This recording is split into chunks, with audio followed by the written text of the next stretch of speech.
What do you swear you saw, but don't have any proof of? When I was 10 we had a 14-year-old German Shepherd who was getting very sick. I was home alone momentarily as my mom went to the neighbors to pick up a book or something. Our German Shepherd came over, convinced me to walk outside with him, and started licking my hands, looked at me, and ran away jumping the fence, and he never came back. He was so loyal and good that to this day no one believes me and thinks he was stolen because he would never leave. I'm almost certain he did that because he didn't want us to see him die and he wanted to go to the massive forest area and do his thing. I miss you, buddy. Edit. Wow, some amazing replies here. I'm glad to know all our pets love us in this way and that they care like they do.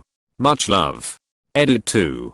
Those of you wondering why Noon believes a kid on something that does happen a lot was that we lived in Iran at the time and the dogs, especially rare purebreds, were usually stolen, so my family thought it was a result of that. I remember hearing that dying animals sometimes go to places they never normally went before they died. My cat went to our neighbor's flower bed. He was a roamer, so I can imagine that he'd been there before. But I remember him hiding under our rhubarb plant and meowing sadly a few hours before that. Poor baby. I had just applied to a job at a gas station on a major interstate route in the US, and I was leaving the lobby of the rest area building. When I pushed the door open and walked out, I saw a seagull take flight from the top of a lamppost on the far side of the parking lot, which was shaped like a rectangle, with the building at one of the skinny ends. The only reason it caught my eye was because the parking lot was empty save one or two cars besides mine. And it was like my pushing the door open also pushed a button to trigger the bird to take off. The timing was perfect. So I'm walking down the sidewalk, and I'm watching this seagull fly in my general direction following the edge of the lot. When it gets to the corner and turns, so it's going to fly directly over me. I think to myself, no way. And sure as speep, heh, I see the seagull drop one in midair just before it gets to me. It's flying a good 20-ish feet in the air, so I simply sidestep and watch as this giant blob of bad speep liquid splats down on the ground, perfectly where I was. So the seagull saw me walk out the door and instantly decided it was going to try speep on me. Once sat at a drive-in diner. While waiting for food, me and a friend were telling jokes. Every time one of us laughed, the seagull squawked, as if trying to imitate our laughter. It was strange. Seagulls are strange. I've had glasses since the 3rd grade. I was playing tackle football with friends after school. I wasn't wearing glasses. Tackled one of my friends. Really big collision. For a second I regained full eye, blinked, and it was gone again. My sister and I both had this before. It is often unprovoked and a rare occurrence. We just blink, and wham, our vision is 20/20. Then we blink too soon and it's over. I remember grocery shopping with my mother once when I was about 13, and I blinked and suddenly had perfect vision. I saw everything clearly and could read all the labeled sections in the back. I blinked and everything was blurry again. I was amazed and also extremely disappointed that it disappeared so quickly. Same. When I yawn. From what I hear, it's when a thin layer of water creates a lens, creating the effect of glasses. Once you blink it goes away, tearing the lens. Dunno about the collision though. Edit. Grammar and spelling. Phone suck.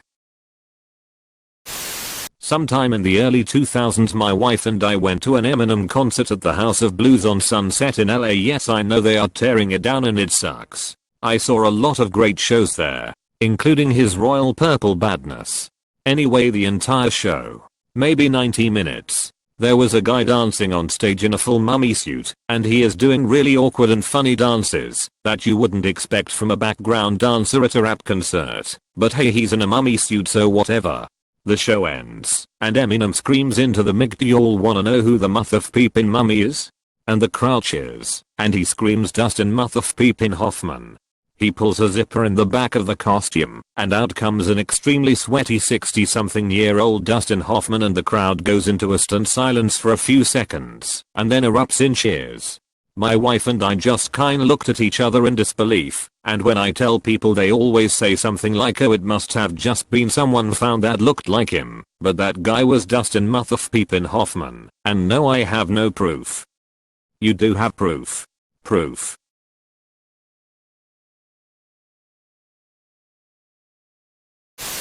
Not my story, but my brother's. He lost his wallet and was retracing his steps looking for it. A homeless man approached him at a coffee shop and said to him, "Don't worry. It's in the bathroom sink. Your wallet is in your bathroom sink." Later that night he did indeed find his wallet at home in the bathroom sink. A few days later, he saw the same homeless man and thanked him for his help. The guy became really irritated and told my brother he had never seen him before.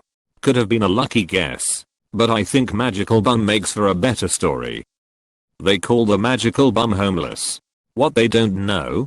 The world is his home. Went and got the mail from the previous day at like 7 AM. No one was around, but this massive black dog was walking around my neighbor's Ford Windsor. By massive, the dog's head went to the windows, and when his head was at the back bumper, his hind legs were still at the driver's door. When I was about 10 years old, I saw my old dog catch a crow out of the air, then just gently release it. Your dog was probably thinking HMM. I didn't think I'd get this far.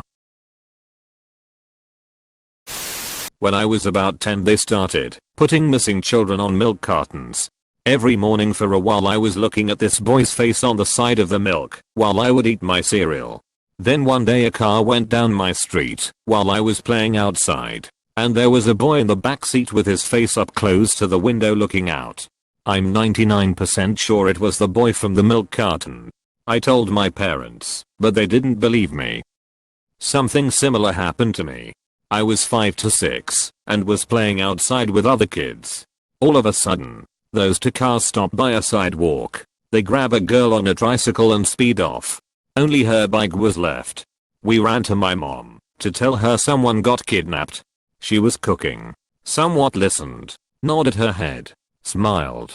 Oh, really? And that was it. I think about it often. No, never heard anything afterwards.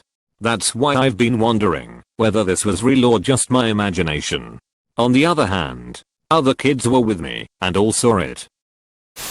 I was at the Shed Aquarium in Chicago. I walked up to the cuttlefish tank, and for some reason all 20 or so of the cuttlefish rushed over to me. It was a big tank, maybe 10 feet long.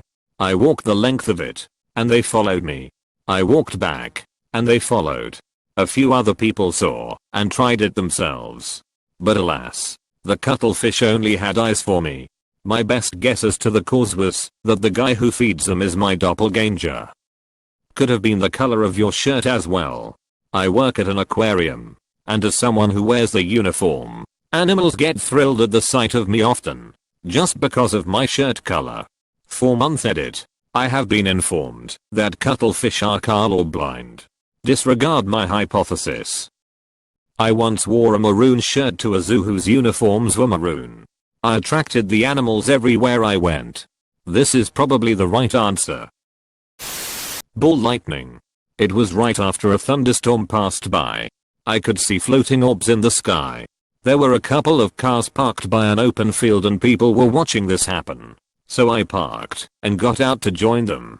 We all sorta just looked on in silence until they winked out one by one. There was at least 10 of them, and they seemed to fly together in patterns. Sometimes they were fast, other times they slowed down or reversed direction. They seemed small, but I could tell this wasn't because they were far up in the sky. If I were to guess, they'd be about the size of a basketball, maybe a little larger. The whole ordeal only lasted 30 minutes. We then all got in our cars and left. I tried taking pictures, but it was dark and the lights were too faint to make out. I should recorded a video instead.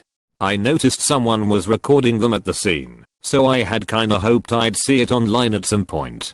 But it's been 2 years now, so I guess not. Ball lightning lasts that long?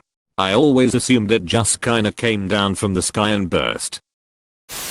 A chameleon escaped from a bag when my friend was giving it to me, and it leapt into a big pile of snow. I looked around for it for a while, but couldn't find it, so I gave up. Several weeks later the snow all melted, and I was out there, and found the lizard partially frozen to the ground. I peeled him off, and put it in one of those little plastic tanks, and sat it by the radiator in my house. Within an hour or two the lizard was hopping around the cage like nothing ever happened. It lived for several years after that, and was known to my friend and I as Jesus the Resurrection Lizard. I'm sure there is some scientific explanation to this. Like the lizard went into suspended animation or something, which is weird, because I've heard that chameleons are quite sensitive to temperature. But that being is just bonkers. My bathroom had a towel holder thing, which was a fastened bar parallel to the wall. It had started coming out of one of the holders, and one day I accidentally pulled too hard on it. It came flying off, and landed in a clatter, but I couldn't find it. Mind you, this was a small bathroom, maybe 15 feet by 6 feet in area, and the counter and cabinets are seamlessly fastened to the wall. I checked in the bath, behind the toilet, under the towers, nowhere. To this day, I have no idea what the peep happened to it. You should talk to the other guy with the post about doing his ashtray in the kitchen and never finding it even after a remodel. One day I was looking out the window of my office and 4 semi-trucks drove past one after each other. They were in order: Costco, Costco, Cisco, Cisco. Half the people I mention it to don't care, and the other half don't believe me. I was snorkeling in Hawaii once, and I swear I saw something that looked like a clear chameleon, but as soon as I got close it buried itself in the sand. I still vividly remember discovering a new species. You need to name it, man. I think humans reserved that name a while back. Before my sister was born, my parents found a kitten. They decided to keep it, because they could find no owner. Named her Princess. Anyway, my sister is 4 years older than I am. We both grew up with this cat. She'd sometimes follow us, and watch over us. My parents used to make jokes about how she thought of us as her kittens. Now, my sister wasn't very nice to me. It took a lot of people a lot of time to realize she wasn't just nasty, it was full on abuse and bullying. My sister is a narcissist, but that's not what you need to know. When I was too young to understand what was happening, I used to talk to Princess. She was like my version of a diary. I'd sit with this creature that was older than I was and tell her all my problems. One day at a store, my mum told us she'd buy us each a lolly. My sister wanted a different one to me, and grabbed my arm and clawed her nails down it so hard it drew blood. Hurt a lot and I was really upset. When we got home I went and cried to Princess about how scared I'd felt. After a while I calmed down and went and played with my toys. Princess ambled out of the room. A few minutes later I heard a shriek and she ambled back in. Turns out she'd walked up and scratched my sister's hand, then hissed at her before coming back to sit with me and watch over me playing with my toys. My parents assume that my sister provoked her, but I know. She walked out of the room right after I'd been talking to her and walked in right after the shriek. I can't prove it, but I think Princess saw how scared I was and showed me that she'd protect me. I've never told anybody about my white and grey guardian apart from my current cat. I haven't thought about Princess in a while. She lived to be between 19 and 21, depending on how old she was. When my parents got her she lived with them for 19 years. Was around 2 when they found her. I loved that cat. Funnily enough, my new cat was originally my sister's. She got him, then left him with my parents, and he slowly became mine. He likes to sit with me more than he likes her. That's sweet as hell.